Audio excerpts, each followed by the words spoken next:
بسم اللہ الرحمن الرحیم۔ السلام علیکم ورحمۃ اللہ وبرکاتہ۔ ناظرین گرامی، عربی، اردو اور انگلش تین زبانوں کی ٹرانسلیشن کے ساتھ آپ کے سامنے 10 الفاظ میں رکھوں گا۔ انشاءاللہ آپ یاد کریں گے اور ضرور یاد کریں گے۔ تو سب سے پہلا لفظ آپ کے سامنے ہے استمارہ۔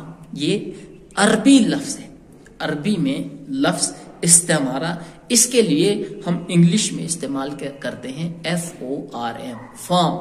اردو میں بھی ہم فارم ہی استعمال کرتے ہیں۔ کہیں ہمیں ایڈمیشن لینا ہو تو وہاں ہم فارم فل کرتے ہیں، وہی والا فارم، اس کو ہم عربی میں استمارہ کہتے ہیں۔ دوسرا لفظ آپ کے سامنے ہے استیلا۔ استیلا کے معنی ہوتے ہیں اردو میں قبضہ کرنا، تحویل میں لینا، انگلش میں ٹیک اوور، اور اردو میں قبضہ کرنا، تحویل میں لینا، اور عربی میں استیلا۔ استیلا کے معنی قبضہ کرنا، تحویل میں لینا، اور انگلش میں ٹیک اوور۔ تیسرا لفظ آپ کے سامنے ہے اسد۔ اسدن کے معنی ہوتے ہیں شیر۔ اسد ایک شیر کو کہتے ہیں، اور بہت سارے شیروں کو، یعنی 2 سے زیادہ شیر ہوں تو ان کو ہم اسود کہتے ہیں، ٹھیک ہے۔ اسد شیر، اور انگلش میں LION لائن، انگلش میں لائن اور لائنز، اور عربی میں اسد، اسود، اور اردو میں شیر۔ نمبر 4 آصف۔ آصف کے معنی ہوتے ہیں نادم، رنجیدہ، اور اسی طرح افسردہ، غمگین۔ انگلش میں اس کے لیے جو لفظ استعمال ہوتا ہے وہ ہے سوری، ٹھیک ہے۔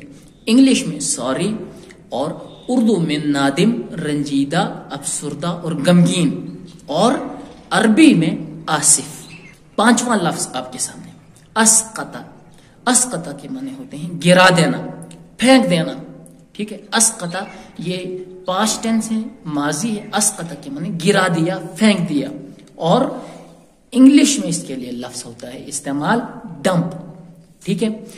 انگلش میں ڈمپ، اور اردو میں گرا دیا، پھینک دیا، اور عربی میں اسقط، ٹھیک ہے۔ نمبر 6 اسلوب۔ اسلوب کے معنی ہوتے ہیں انداز، طریقہ کار، اور عربی اور انگلش میں اس کے لیے جو لفظ ہوتا ہے وہ ہے سٹائل، ٹھیک ہے۔ انگلش میں سٹائل، اور اردو میں انداز، طریقہ کار، اور انگلش میں اسلوب۔ نمبر 7 اسم۔ اسم کہتے ہیں نام کو، اور 2 سے زیادہ ناموں کو ہم اسما کہتے ہیں، ٹھیک ہے۔ عربی میں اسم، اسما، اردو میں نام، اور انگلش میں نیم، اور ایس لگا دو تو نیمز، بہت سارے نیمز۔ چلیں جی، نمبر 8 اسود۔ عربی میں اسود، اور اردو میں کالا، سیاہ، اور انگلش میں بلیک، ٹھیک ہے۔ انگلش میں بلیک، اردو میں کالا، سیاہ، اور عربی میں اسود۔ نمبر 9 اشارہ۔ اشارہ عربی میں اور اردو میں بھی اشارہ اور حرکت کرنا، ٹھیک ہے۔ اردو میں بھی یہی استعمال کرتے ہیں، حرکت کرنا، اشارہ کرنا، ٹھیک ہے۔ اور انگلش میں سگنل، ٹھیک ہے، یاد رہے آپ کو، انگلش میں سگنل، اور اردو میں اشارہ اور حرکت کرنا، عربی میں اشارہ۔ چلیں جی، نمبر 10 اور آخری لفظ آپ کے لیے اشعار۔ اشعار کے معنی ہوتے ہیں خبر، اطلاع، اور اشتہار، تحریری اعلان کو کہتے ہیں اشعار، ٹھیک ہے۔ اور انگلش میں نوٹس، ٹھیک ہے۔ انگلش میں نوٹس، اور اردو میں خبر، اطلاع، تحریری اعلان اور اشتہار۔ انگلش میں اشعار، عربی میں اشعار۔ اشعار۔ تو یہ آپ کے 10 لفظ ہیں۔